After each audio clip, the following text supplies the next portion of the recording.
Olá, boa tarde. Bom, essa aula aqui nossa do curso de tópicos, efeito Casimir e aplicações, a gente vai continuar a derivação da fórmula de Lifshitz, né? Vamos partir de onde a gente parou na última aula. Então, vou abrir aqui um minutinho apenas.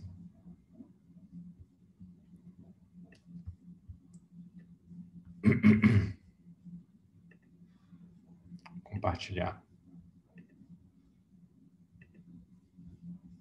Então, quer dizer, vamos recordar, né, que a gente está considerando esse problema né, de uma cavidade formada por dois espelhos, né, espelho 1 e espelho 2, e a gente está considerando aqui um modelo unidimensional para simplificar um pouco o cálculo, temperatura zero, e estamos seguindo aqui essa referência, né, do Gerten Golde, da Astrid Lambrecht. Então, o nosso ponto de partida é a ideia da energia do vácuo, né? E a gente quer obter a fórmula de Lifshitz a partir da energia do vácuo, né? Então, na verdade, a gente vai ver que a energia de Casimir, aquela expressão que a gente chama de fórmula de Lifshitz, na verdade, corresponde à modificação da energia do vácuo pela presença simultânea das duas placas, dos dois espelhos. Então, aqui, esse formalismo de espalhamento é baseado, né, nessa matriz S, né, de espalhamento, que fornece os campos espalhados, os campos que emergem do objeto, né, do elemento óptico, em termos dos campos incidentes. Se isso for um espelho parcialmente refletor, né, que é uma das coisas que a gente vai considerar aqui, você tem esses elementos, tem uma interpretação bem clara, né, desses elementos de matriz, né? O R e R barra são os coeficientes são as amplitudes de reflexão quando eu venho da esquerda ou quando eu venho da direita, né? E T e T barra são as amplitudes de transmissão. A gente viu também que para compor vários elementos ópticos é útil descrever esse elemento óptico não em termos da sua matriz S, mas sim em termos da sua matriz de transferência T, que fornece os campos do lado direito em termos dos campos do lado esquerdo, como está escrito aqui nessa equação. E então é só uma maneira diferente de representar o mesmo elemento óptico, né? E essa conexão que existe entre a matriz S e a matriz T é dada por essa equação que está aqui, né? Se eu conheço a matriz S, eu conheço a matriz T, eu posso determinar os elementos de matriz, toda a matriz aqui de transferência a partir desses elementos de matriz da matriz S, né? Aqueles coeficientes de reflexão, coeficiente de transmissão e o determinante de S.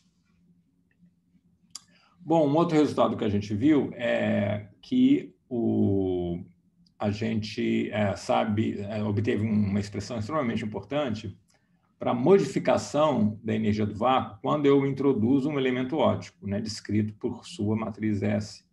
Então, tudo que eu preciso saber desse elemento óptico é o determinante da matriz S. Eu não preciso saber os detalhes da matriz, mas eu preciso saber o determinante, é esse determinante que vai controlar o quão eu modifico a energia do vácuo. Então, a gente quer aplicar isso agora para esse problema em que eu tenho dois espelhos, né, formando uma cavidade separada por uma distância L, né?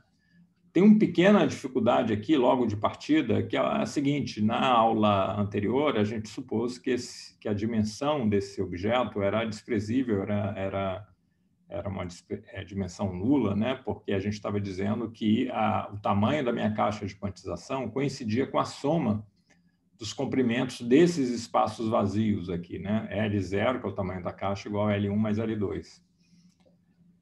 Isso deixa de ser verdade aqui nesse meu problema que eu quero considerar, né? Em que eu tenho essa minha cavidade formada por esses dois espelhos, espelho 1 e espelho 2, separados por uma distância L. Então, quando eu coloco esse objeto aí, que tem essa dimensão L, né, não posso mais dizer que o tamanho da minha caixa não é L1 mais L2, ou seja, a soma de L1 mais L2 não é L0, né? Eu tenho também a contribuição do comprimento da cavidade. Quer dizer, o L0 é a soma desses 3 comprimentos, né? Então, como é que a gente pode aproveitar o resultado que a gente obteve na aula passada, nesse caso em que eu tenho, então, um elemento óptico que tem uma dimensão finita, né, em vez de ser uma dimensão nula? A dificuldade toda é porque, quando a gente obteve essa expressão aqui para a variação da energia do vácuo, a gente subtraiu a energia do espaço, a energia do vácuo no espaço livre, só correspondendo a esses 2 comprimentos, né? A gente não subtraiu a energia do espaço livre correspondente a esse comprimento. É só esse pequeno detalhe que tem que ser acertado, né? A gente considerou, né, esse produto aqui dessas três matrizes de transferência, né? T de L1, quer dizer, a matriz de transferência associada a esse pedaço de vazio, né, com comprimento L1, a matriz de transferência da minha cavidade, que aqui eu estou chamando de T-til, vocês já vão entender por quê, e não de T. E a matriz de transferência associada a esse pedaço de espaço livre associado a esse comprimento L2, né? Bom, então vou fazer o seguinte truque aqui, ó. Eu vou multiplicar por essa matriz de transferência e pela sua inversa. Esse produto que está aqui é a identidade, né? Essa matriz, ela tem inversa, vocês podem verificar, né? Ela é uma matriz que não tem determinante nulo, o determinante dela, de fato, é 1. Então, posso considerar a inversa, é bem simples tomar a inversa dessa matriz. E quando eu insiro isso aqui, eu estou inserindo a identidade, então não muda o valor da expressão, né? E aí, agora, a gente lembra daquela propriedade da aditividade, né? O produto da matriz de transferência associada a esse pedaço, a matriz de transferência associado à propagação no vazio com esse comprimento L, é igual a, como é de se esperar, e a gente mostrou isso, né? A matriz de transferência associado a esse comprimento completo, né? L2 mais L, ou seja, daqui, do início da caixa até o espelho 1, que é esse T, L2 mais L. Ok? Então, e aí aparece aqui uma matriz de transferência T, que não é igual à minha matriz de transferência propriamente dita, T-til, né? Ela é o T-til multiplicado à esquerda, eu estou como que descontando, né, a propagação livre no espaço vazio por um comprimento L. E o espírito daqui é esse, né? Quer dizer, é claro, eu vou poder usar os resultados anteriores desde que eu, de alguma forma, desconte a propagação livre de um comprimento L, tá certo? Porque essa presença da cavidade, né, quando eu subtraio a energia do vácuo, eu tenho que subtrair também essa propagação livre associada a esse comprimento L, não só essas propagações associadas aos comprimentos L1 e L2. Agora que eu olho essa fórmula que está escrita aqui, né, esse operador desse jeito que está escrito aqui, em termos do T, desse T modificado, né, com essa multiplicação aqui, com esse desconto, eu posso pensar o seguinte, eu posso repetir todo o conto da aula passada com essa combinação de operadores, porque agora, de fato, a soma desses 2 comprimentos é o comprimento da caixa. Eu não posso usar esse aqui diretamente, porque a soma dos comprimentos aqui não é o comprimento da minha caixa de quantização. Mas agora porque eu não tenho mais L1 e só L1 e L2, eu tenho L1, L2 e o L, tá certo? Portanto, eu posso repetir os cálculos exatamente como estavam feitos e subtraio a energia do vácuo, no caso livre, né, correspondendo ao comprimento da caixa, né, que é a soma desses 3, e vou obter justamente o mesmo resultado, porque a conta é a mesma. Se eu vou trocar onde estava escrito lá L2 na minha aula passada, vai estar escrito L2 mais L, tá certo? Para completar o valor correto do comprimento da caixa. Então, tudo se passa como na aula passada, né, onde eu troco L2 por L2 mais L, e o meu operador de transferência não é o operador de um objeto extenso, não é propriamente o operador estrito sensu do objeto, mas ele tem que ser multiplicado pela inversa, né, do operador de transferência para propagação no espaço livre do comprimento da cavidade. Quer dizer, isso aqui é para compensar essa propagação livre no comprimento L, né? Então, eu posso aproveitar os resultados da aula passada, desde que eu use aqui a matriz S associada a essa matriz T aqui, que não é, então, a matriz S-til, propriamente dita, é uma matriz S um pouquinho diferente, porque eu estou multiplicando a matriz de transferência por esse operador TL é -1, né? Então, eu tenho que pegar o S aqui nessa fórmula, associada a essa operador de transferência aqui, que tem o T-til, né, que é o operador de transferência propriamente dito da cavidade. Eu tenho primeiro o T1, a transferência do espelho 1, a propagação livre, e depois a transferência do espelho 2. Tá certo? Isso aqui é a definição usual do T-til. Só que eu ainda tenho que ter essa multiplicação aqui adicional pela inversa, né, da matriz de transferência na propagação livre por esse mesmo comprimento L. Repara que isso aqui não cancela esse que está aqui dentro, né, porque essas matrizes não comutam. Né? A matriz TL menos 1 é diagonal, mas ela não comuta com a matriz T2, que não é diagonal. Né? Então, tudo se passa. Então, eu posso usar o resultado lá da aula passada, desde que eu trabalhe com a matriz S que vem dessa matriz de transferência aqui, incluindo, né, o desconto da propagação livre. Né? Então, eu preciso dessa conexão. O que eu quero é só... Eu não preciso da matriz S completa, eu preciso só do determinante da matriz S, né? Como foi comentado já. Isso significa, né, que eu quero explorar essa conexão. Eu vou calcular a matriz T de transferência, essa matriz T que está no slide anterior, e dela eu vou determinar o determinante de S. Como é que eu faço isso? Então, isso aqui tudo eu estou me referindo, né, à matriz de transferência da cavidade descontada a propagação livre sobre esse comprimento L. Né? Então, eu vou usar uma notação um pouquinho diferente aqui para a matriz S, eu vou usar essa notação mais neutra, né? Porque essa matriz S não é um único elemento óptico, é a matriz S de um elemento óptico composto, né? Por um espelho, espaço livre e outro espelho. Então, em vez de usar aqueles símbolos R barra R, eu estou usando essa notação matricial neutra, padrão, né? O elemento 1, elemento 1, 2, linha 1, né? Coluna 1, linha 1, coluna 2, etc. Então, aquela fórmula que a gente tinha obtido, né, ela me diz quem é a matriz T, sabendo quem é a matriz S, que não é exatamente o que eu quero aqui, eu quero um pouco a inversa disso. Né? Mas vamos ver como é que isso vai funcionar de qualquer forma. Então, a gente discutiu na aula passada que, dada uma matriz S, eu obtenho a matriz T dessa forma. Né? A matriz T vai ter essa forma aqui em termos dos elementos de matriz, a matriz S. O que eu quero é esse cara aqui, ó, determinante de S. Eu não preciso saber, né?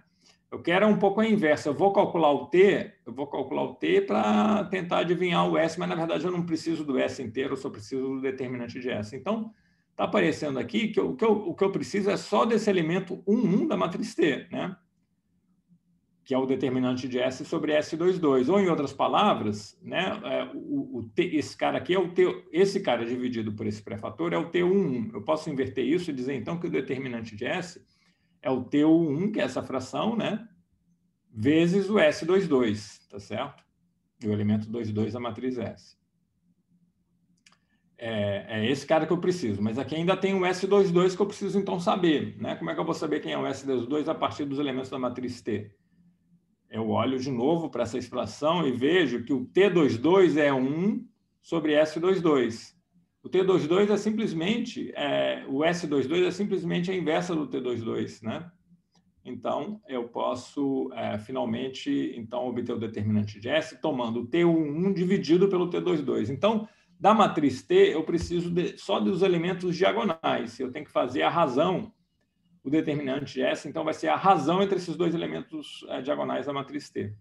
Tá certo? Essa aqui é a moral da história aqui. É isso que a gente quer calcular, então.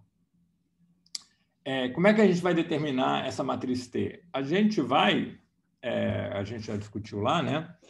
Essa matriz T é a matriz T que dessa cavidade descontada a propagação livre, né, de um comprimento L.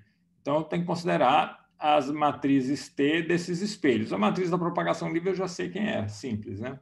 Tem que saber as matrizes de cada espelho, né? E aqui eu estou escrevendo essa matriz T para cada um dos dois espelhos, espelho 1 e espelho 2, em termos dos coeficientes de reflexão. Aí é o coeficiente de reflexão mesmo do espelho, né? O coeficiente de reflexão do espelho para uma onda que vem da esquerda e o coeficiente de reflexão do espelho para uma onda que vem da direita, né? É o R e o R barra, respectivamente. Eles têm índices aqui, né?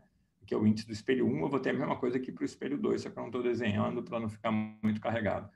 E tem também o T barra, né, 1, que é essa amplitude de transmissão vindo da direita para a esquerda, e o T é a amplitude de transmissão vindo da esquerda para a direita. Ou seja, eu sei, eu preciso dessa conexão também, né, porque eu preciso determinar os elementos diagonais da matriz de transferência completa, então eu preciso das matrizes de transferência de cada pedacinho, né, que eu vou compor, como num jogo de Lego, e aí eu vou usar esse resultado aqui, né?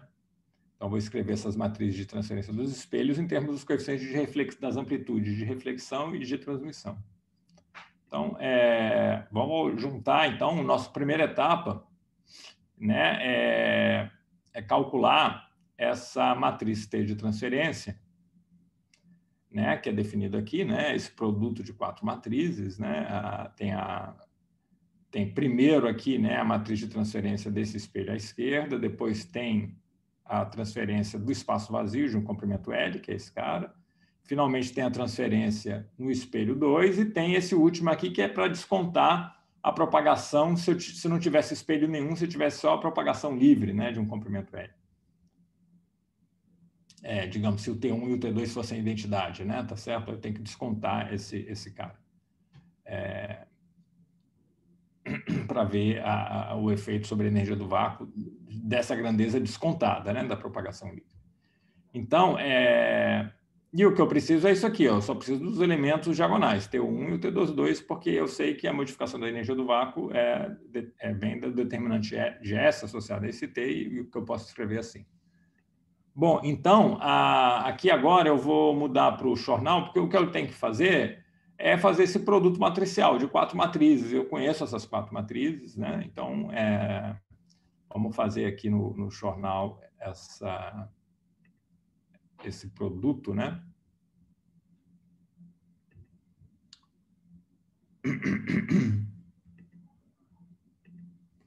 Então, espero que vocês estejam vendo aqui a tela do jornal agora, né? Então, lembrando aqui o que eu estava escrevendo lá, né? Eu quero saber o determinante do S, o determinante dessa matriz S desse sistema composto, dessa cavidade descontada da propagação livre.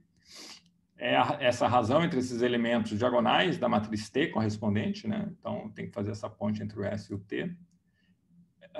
E essa ponte que me fornece esse resultado aqui para o determinante S, né? Então, tudo que resta fazer aqui é calcular esses elementos diagonais da matriz T dada por esse produto de 4 matrizes, como a gente estava discutindo há 2 segundos, né?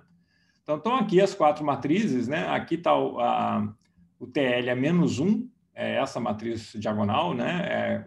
Propagação de L. E aí, repara, esse sinal menos aqui vem da inversa, né? Senão seria mais, né? E aqui seria menos se não fosse a inversa, e quando eu inverto. A inversa de uma matriz diagonal é só inverter os elementos da diagonal, né? Tá certo? Então, aqui era E elevado a mais IKL, virou E elevado a menos IKL. Aqui era E elevado a menos IKL, virou mais. Esse aqui é o TL a menos 1, né? Então, tá aqui. Vamos 1 a 1, né? Então, o TL a menos 1 é esse, ok? O T2 está escrito aqui, é aquela expressão genérica, né, da matriz T em termos dos elementos da matriz S correspondente, que eu escrevo aqui em termos dos coeficientes de reflexão, né, e do determinante. Aqui aparece o TL novamente, ó, mas agora repara que é com os expoentes, né, com sinais opostos aos que estão aqui, tá certo? Essa matriz não cancela, essa matriz iria cancelar essa aqui, ia dar identidade, se ela multiplicasse diretamente aqui, mas ela não comuta com essa matriz aqui que está no meio, né? E aqui, finalmente, é o T1, né? Então, são essas 4. E eu vou calcular isso da seguinte forma, eu vou juntar essas 2 matrizes aqui, calcular o produto delas e vou juntar essas 2. Esses pré-fatores aqui, que são comuns a todos os elementos de matriz, essa matriz T do espelho e do outro espelho, do espelho 1, eu fatoro, coloco aqui na frente. Quando eu faço o produto por uma matriz diagonal à esquerda, eu multiplico as linhas, né, pelos elementos da diagonal. Então, essa matriz aqui, como ela está multiplicando essa aqui à esquerda, ela vai multiplicar essa linha por esse elemento aqui da diagonal, da linha 1. Então, essa linha aqui fica multiplicada por E elevado a menos IKL, né, como vocês estão vendo, e a linha de baixo fica multiplicada por E elevado a mais IKL. Tá? Então, é um produto bem simples de fazer, porque é um produto com uma matriz diagonal, né? Que essa matriz de transferência, a inversa dela, né, no espaço vazio, no espaço livre e vazio. Mesma coisa aqui, né? Então, essa coisa tem a mesma forma dessa, só que eu estou trocando onde tem 2, eu coloco 1, tá certo? Mas tem exatamente a mesma forma. Eu não preciso calcular essa matriz T inteira. Vamos lembrar que eu só preciso calcular os elementos diagonais. Então, vamos calcular primeiro aqui o T11. Ok? Então, vamos calcular aqui o T11. Então, vamos lá. O T11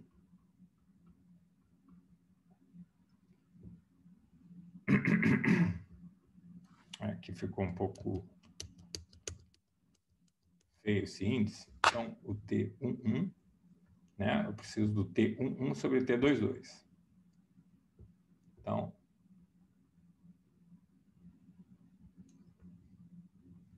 vou fazer aqui nesse produto, né? Vou pegar esse cara vezes esse, né? Bom, primeiro tem esse pré-fator aqui, né? Vamos colocar ele. Esse é inverso do produto dessas amplitudes de transferência, né? Aqui eu vou abrir um parênteses, eu vou ter primeiro esse cara vezes esse, né? Repara que a fase aqui cancela, né? Tá certo? Essa fase vai embora. Eu fico com o produto dos determinantes de cada espelho tomado individualmente, né? Isso aqui não é o determinante que eu quero o determinante de S do conjunto, da cavidade. Esse determinante aqui é o determinante só de um espelho, do espelho 1, e aqui é o determinante só do outro espelho, do espelho 2, como se nada mais existisse, né? É isso que aparece já aqui de cara. E a segunda parcela é o produto desse elemento aqui, né? Por esse, tá certo? Então, vai ficar, aqui vai ter, ó, um sinal menos, né, que vem daqui, eu vou ter um elevado a menos 2i KL, né, porque esse elevado a menos IKL combina com esse. Aí fica R1 vezes R2 barra. Ok? Muito bom. Então, agora a gente vai para o outro cara que a gente precisa, esse aí já está pronto, né? O outro cara que a gente precisa é o T22, né?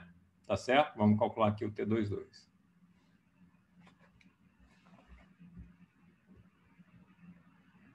Então, T22. Então, vamos aumentar um pouquinho. Aí eu vou ter, ó, de novo tem o pré-fator, né?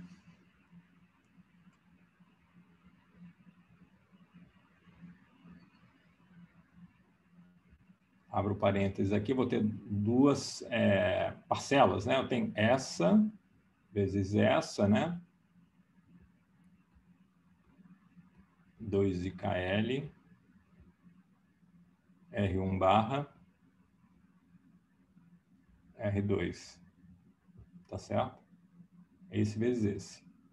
E aí tem ó, o produto desse por esse, que é 1, né?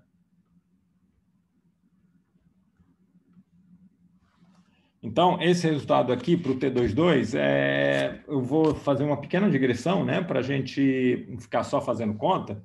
Ele é um resultado super importante, interessante. Ele me diz quem é o S22, né? Na verdade, isso aqui vem daquela coisa, daquela propriedade de que o S22, o elemento diagonal 22 da matriz S, é 1 sobre T22. Foi daí que a gente obteve essa expressão aqui para o determinante de S lá há 5 minutos atrás, né? Então, vamos escrever aqui quem é esse elemento 22 da matriz S, né? Só inverter isso, naturalmente, né? Quando eu inverto isso, tem esse numerador aqui agora, tem 1 barra, tem 2 barra. E aí aparece esse denominador. Isso aqui é um denominador que descreve efeitos das ressonâncias da cavidade. Isso aqui é a parte interessante para a gente discutir, para a gente ter um pouco de confiança também nessa conta que a gente está fazendo.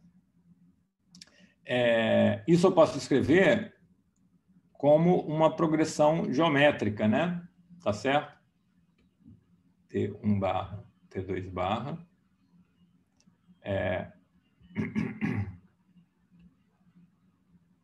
1 mais R1 barra R2. Aqui eu vou ter todas as potências, né?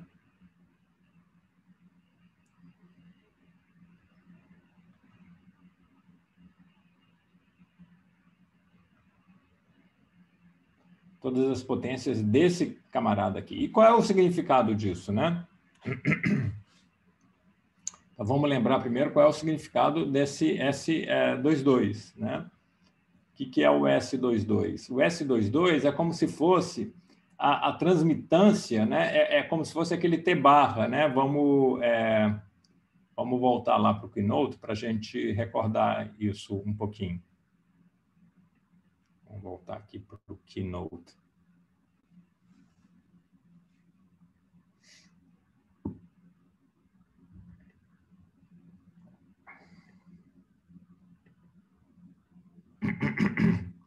Quer dizer, o T barra é sempre a transmitância vindo da direita para a esquerda, né? Como está aqui. Então, a transmitância S22, o elemento de matriz S22, né? Que é como se fosse o T barra do conjunto. Então, é a transmitância da cavidade como um todo, da direita para a esquerda, tá bom? Vamos só... porque o S22 é esse T barra aqui, né? Que é essa amplitude aqui indo da direita para a esquerda. Então, vamos lá. Vou fazer um desenho aqui no jornal. Vamos voltar aqui para o jornal. Eu tenho a minha cavidade aqui, né? O meu espelho 1, o meu espelho 2, né? Ops, aqui não deu muito certo. Espelho 2, e aqui eu tenho a minha única dimensão espacial, né? O que é o T barra? Esse S22, ele representa essa amplitude para eu transmitir, né? Aqui, quando eu venho com uma onda aqui, vindo aqui da direita, né? Qual é a amplitude dela passar, atravessar, dela ser transmitida através da cavidade, né? É a amplitude de transmissão dessa cavidade. Essa amplitude de transmissão vai ter picos de ressonância, que são os valores de frequência. Se eu fizer isso como função da frequência, né? Vai ter picos de transmitância quando esse denominador é minimizado. E esse denominador é minimizado quando essas diversas parcelas que estão aqui interferem construtivamente, quando essas fases aqui, né, e tem fase complexa aqui no coeficiente de reflexão também, são tais a ter uma condição de interferência construtiva entre as múltiplas reflexões que eu faço aqui dentro da cavidade, né? Porque quando eu venho com um fóton aqui, né, pode acontecer... primeiro pode acontecer do fóton já ser refletido de cara, né? Mas se ele passa para cá, né? Ele pode ser refletido aqui, e quando ele é refletido aqui, ele vê essa reflexão definida pelo R1 barra, né? Tá certo? Ou ele pode passar direto. Essa passagem direto é esse 1 aqui, né? Essa passagem direto tem uma amplitude que é o produto da... Deixa eu ver se eu escrevo isso aqui de uma maneira um pouquinho melhor. O produto dessa amplitude aqui de passagem por essa outra amplitude aqui de transmissão, né? Então, tem essa amplitude de passar direto, sem nenhuma reflexão. É 1 vezes esse cara. Mas tem agora um outro processo que é o seguinte, em vez de quando ele chega no espelho 1, em vez de ele passar direto, ele reflete, né? Ele propaga ele ganha essa fase elevada a IKL indo da direita para a esquerda, reflete, ganha uma fase elevada a IKL novamente para voltar, e quando chega aqui, ele reflete novamente, mas agora no espelho 2, com esse coeficiente de reflexão R2. Justamente o que descreve isso esse termo aqui, né? Essa ida e volta que eu faço Ao invés de passar direto, eu faço uma ida e volta e aí passo. Eu ainda tem essas amplitudes, né, que eu tenho que passar aqui no início e passar no final, mas eu tenho também esses fatores aqui descrevendo uma volta completa dentro da cavidade, uma reflexão em cada espelho, vista pelos coeficientes de reflexão internos, né, que é o R1 bar e o R2, e a fase associada a uma ida e volta dentro da cavidade. Então, isso descreve essa parcela aqui, esse termo, mas eu posso também ter duas idas e voltas, né? Eu posso, ao chegar aqui, depois de uma ida e volta, eu posso fazer uma nova ida e volta, é esse termo, e assim por diante. Eu posso fazer um número arbitrário de idas e voltas, e eu tenho uma ressonância da cavidade quando esses vários termos, essas várias idas e voltas, interferem construtivamente. Isso vai ser uma frequência que minimiza, né, esse denominador, essa é a frequência de ressonância da cavidade, né, é o que a gente chama, vai dar um pico de transmissão. Esse S22 é justamente essa transmissão, essa amplitude de transmissão vai ter um pico quando o denominador é mínimo, ou seja, quando essas parcelas, né, dessa progressão geométrica, elas interferem construtivamente. Então, tem uma física bem interessante aqui por trás desse resultado, que é esse resultado para o S22 que a gente vai usar, né, para calcular a energia de Casimir.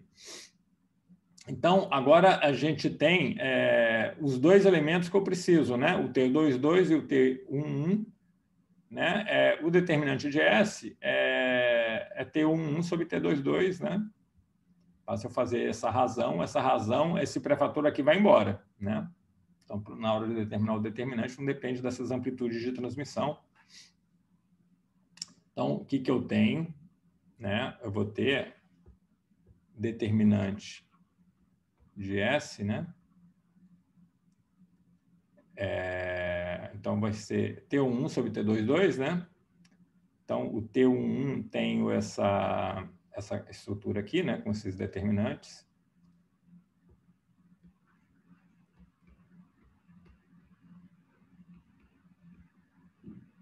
Tem isso aqui, a fração, né?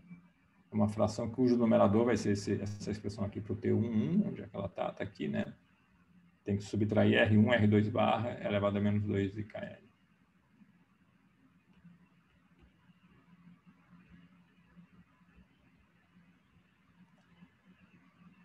Aí eu divido isso pelo T22, ou multiplico pelo S22 lá mesmo, né? Esse cara aqui já foi embora.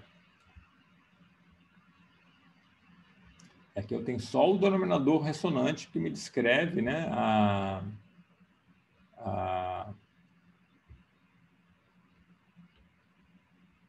as ressonâncias, né? As ressonâncias de uma cavidade ótica, de uma cavidade de Fabry-Perot, também chamada de étalon. Bom, com isso aí, a gente já está quase no caminho, meio caminho andado, né? Falta agora só a gente fazer uma pequena massagem nessa fórmula para escrever isso de uma maneira um pouquinho mais simpática. Para a gente massagear essa fórmula e ela ficar mais simpática, eu tenho que usar um resultado lá da lista que vocês vão demonstrar na lista 2, né? Que é um resultado para o determinante da matriz S de cada espelho, né? Esses determinantes que estão aqui, eu posso escrever em termos dos coeficientes de reflexão, né? O determinante, isso na lista, né? Vocês vão mostrar. Isso não é tão trivial assim, né? Porque não é a expressão do determinante em termos daqueles elementos de matriz, né? Que eu tenho que fazer o produto dos da diagonal e subtrair o produto dos elementos não diagonais. É uma expressão muito mais simples que vale por causa da unitariedade. Quer dizer, a condição para essa expressão aqui valer e ser muito mais simples do que simplesmente a definição do determinante, né? É o fato de S ser unitário. Então, aqui, novamente, eu vou estar usando, agora de uma forma mais explícita, né, que o S é unitário, e como o S é unitário, eu posso escrever esse determinante de SJ, seja J igual a 1 ou 2, né, para cada um dos dois espelhos, posso escrever como sendo, ou como a razão do RJ e do RJ barra estrela, tá bom? Ou posso escrever também como, em termos do RJ barra aqui, né? E aqui o RJ estrela. Bom, essas expressões aqui, né, tem um comentário que vale a pena fazer sobre elas. A gente, nas nossas reuniões, discutiu bastante que nem sempre a gente espera que o RJ e o RJ barra sejam iguais. Eles podem ser diferentes, mas eles só podem ser diferentes por uma fase. Eles têm que ter o mesmo módulo. Isso vocês vão demonstrar na lista. O módulo do R barra, da reflexão, né, quando eu venho. O R barra é a reflexão quando eu venho da direita, né? O R é a reflexão quando eu venho da esquerda.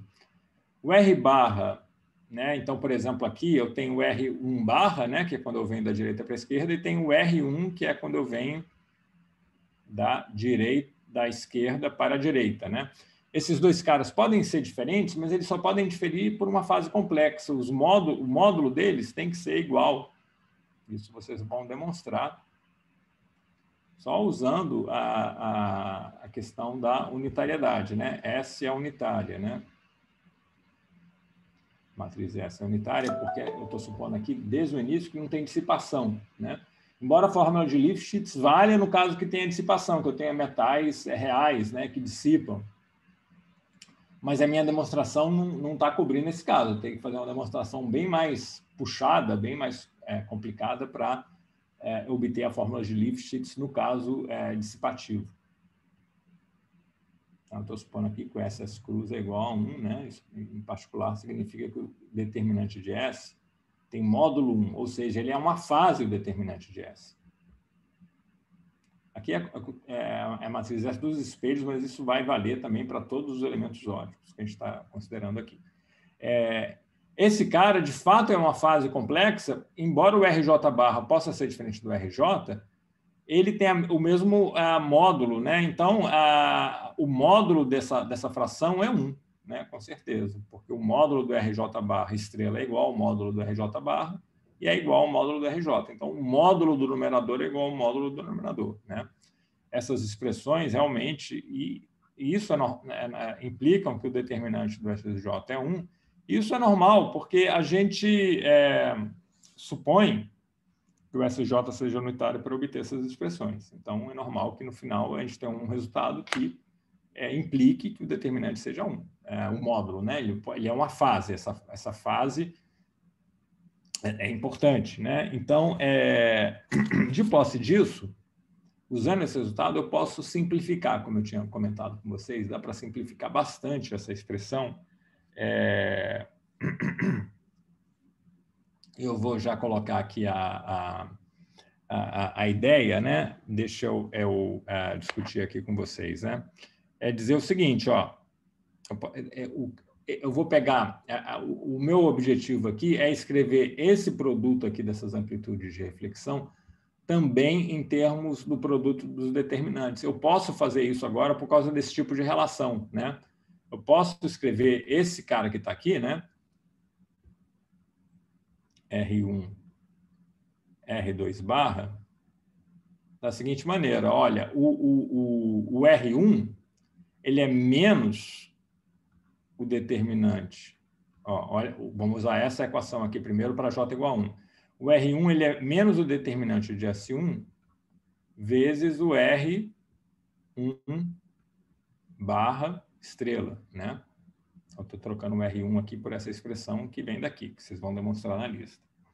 E o R2 barra, aí eu vou usar agora esse pedaço aqui da equação, né? Eu vou dizer que ele é menos o determinante de S2, né? Vezes, isso aqui tem vamos botar um parênteses aqui para isso não ficar muito confuso, né? Vezes R2 estrela. Tá bom? Muito bom. Vamos agora colocar mais uma página aqui. Vamos ver se eu consigo. Tá. Então, vou substituir isso que está aqui, eu vou substituir aqui, né? Vou pegar, vamos ver se eu consigo colocar os dois aqui na linha. Vou substituir essa expressão aqui. E aí, o que vai acontecer? Por que eu faço isso? Aqui, essa primeira parcela já tem det de S1, det de S2. A segunda também vai ter det de S1, det de S2. Então, eu posso botar o det de S1, det de S2 em evidência. Essa fatoração é essencial para mim, porque o det de S1 vai representar o quanto o espelho 1 sozinho, sem a presença do outro, modifica a energia do vácuo. E a mesma coisa para o det de S2, o quanto o espelho 2 sozinho modifica a energia do vácuo. Eu vou ter que descontar essas modificações para definir a energia de Casimir. A energia de Casimir não é o log do det desse cara ainda, porque esse cara aqui está incluído nele a modificação da energia do vácuo pela presença unicamente de cada espelho. Mas esse cara, isso não é o que eu chamo de energia de Casimir. A energia de Casimir é a modificação devido à presença simultânea dos dois espelhos, tá certo? É o efeito realmente da cavidade, né? Não é o efeito de um espelho considerado individualmente. Então, é muito importante eu conseguir fatorar o det de cada espelho individualmente, é isso que eu fiz agora, né? Então, o meu det de S, então, o det do composto da cavidade, ele vai ser o produto dos determinantes da matriz S de cada espelho, separadamente, né? Det de S1, det de S2, tá certo? Porque agora essas duas parcelas aqui do numerador têm esse produto aparecendo, né?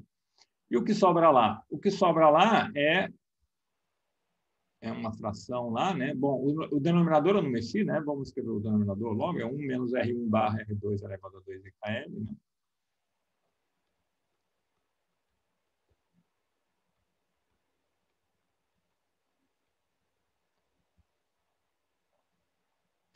E aqui, ó, esse cara, R1, R2 barra, quando eu fiz essa mágica de escrever em termos do det, ele virou R1 barra estrela R2. Quer dizer, aqui estava escrito em termos dos coeficientes de reflexão externos da cavidade. O R1, né, é esse coeficiente de reflexão externo. Ó. O R2 barra é esse coeficiente de reflexão externo também. Isso não é a maneira mais física interessante de escrever. A maneira física interessante é em termos dos coeficientes de reflexão internos, né, que é o R1 barra e o R2. A minha mágica lá, né, na hora de eu relacionar com os determinantes de cada espelho individualmente, fez surgir o R1 barra e o R2, que são os internos. São os mesmos que aparecem aqui, claro. Esse efeito aqui da ressonância da cavidade tem a ver com esses coeficientes de reflexão vistos internamente, tem a ver com essas múltiplas reflexões, com essa reverberação que eu faço dentro da cavidade, né? Então, aqui vai ficar 1 menos o R1 barra estrela, R2 estrela, elevado a menos 2 IKL.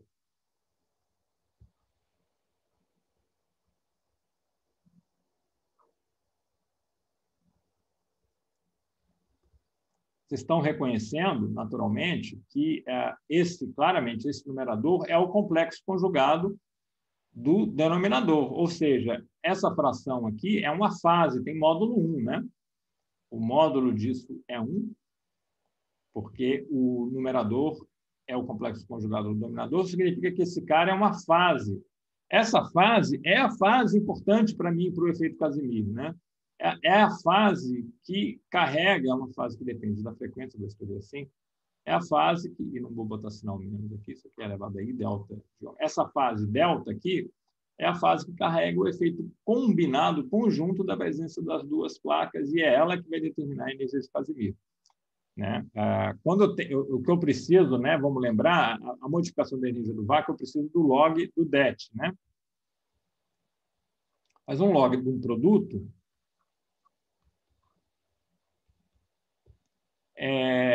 é o log, é a soma dos logs. Né? Então, vou ter o log do det de S1 mais o log do det de S2 mais o log desse cara aqui, né? Vamos escrever ele assim, mais o log que é o elevado a I delta, né? Mas vamos deixar ele assim, 55 por enquanto. Que é essa a fração. Aqui que está o filé mignon, né? Aqui que está a parte importante, né? Porque esses caras aqui, cada um deles, se eu tivesse só o espelho 1, né, a modificação da energia do vácuo ia vir daqui, né? Ia ser isso. Mesma coisa se eu tivesse só o espelho 2. Então, o que é a energia de Casimir? Agora vamos lá para a definição. Vou definir a energia de Casimir dizendo o seguinte: ó, a modificação da energia do vácuo completa, né, que vem de eu integrar esse log do det, do S, né, vou ter 3 parcelas. Nessas 3 parcelas, eu vou escrevê-las aqui explicitamente. Né?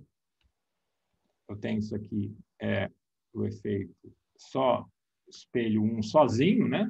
Digamos que eu tenho um problema que eu tenho só o espelho 1 sozinho, sem o espelho 2. Aí eu teria isso aqui. Né? Eu tenho o idem para o só espelho 2, né? Só espelho 2.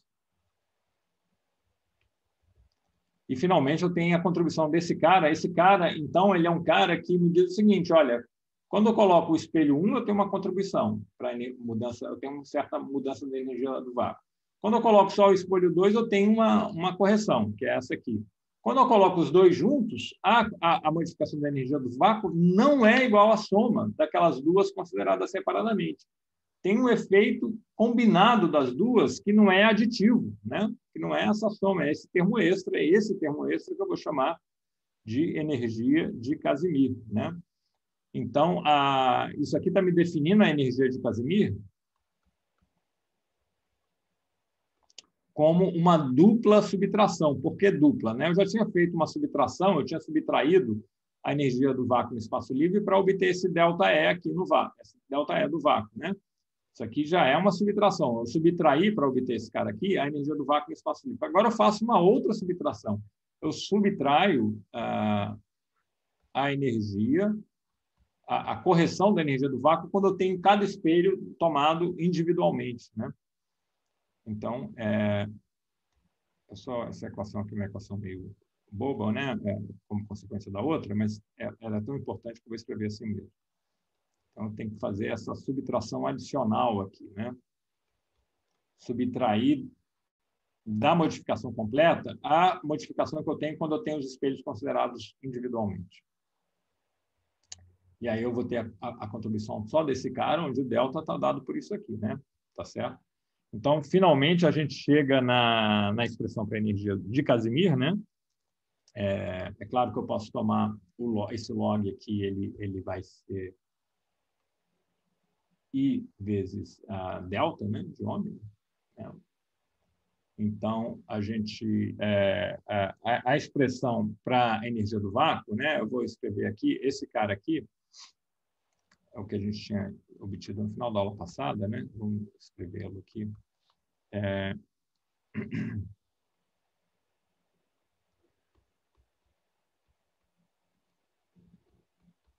Tinha essa integral de 0 até infinito, né, dk.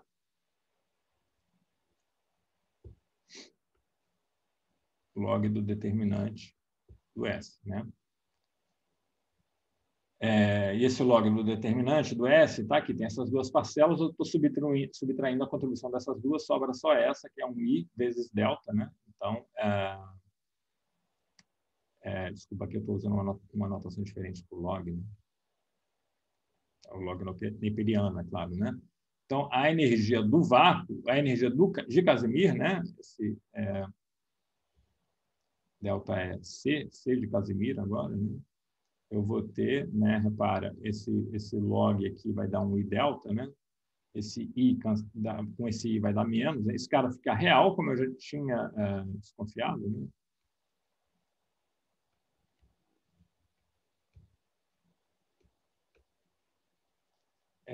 E aí fica o delta lá. E esse delta, quem ele é? Né? Eu estou chamando isso cara todo aqui de elevado a I delta. Né? Então, ele tem a ver com o log dessa expressão, tá certo? Mas acho que a gente pode escrever isso na próxima aula, né? Esse delta aqui é um delta de K, né? Esse K aqui nada mais é do que uma maneira de representar a frequência, né? K, esse omega sub C, é bom lembrar disso. Então, esse delta, isso a gente pode fazer, então, na próxima aula. Vamos escrever isso de uma maneira um pouquinho mais simples na próxima aula, né? Eu posso escrever em termos das fases, né? De cada um do numerador e do denominador. Mas como essa aula já se estendeu muito, eu prefiro fazer isso na aula seguinte, né? Então, aqui temos a expressão para a energia de Casimir, que resulta dessa dupla subtração. Na próxima aula, então, a gente escreve isso em termos da fórmula de Lifshitz, né? Que ainda vou ter que fazer uma outra etapa que não é tão... Tem uma etapa aqui super simples, né? Que é escrever em termos do log só do denominador, né? Isso é relativamente simples. Mas tem uma etapa que não é tão simples, que é você fazer a rotação de Wick, né? E isso a gente precisa fazer com cuidado e discutir com cuidado para obter a fórmula de Lifshitz. Então, estamos quase lá. Vou parar por aqui. A gente, então, continua na próxima vez. Tchau.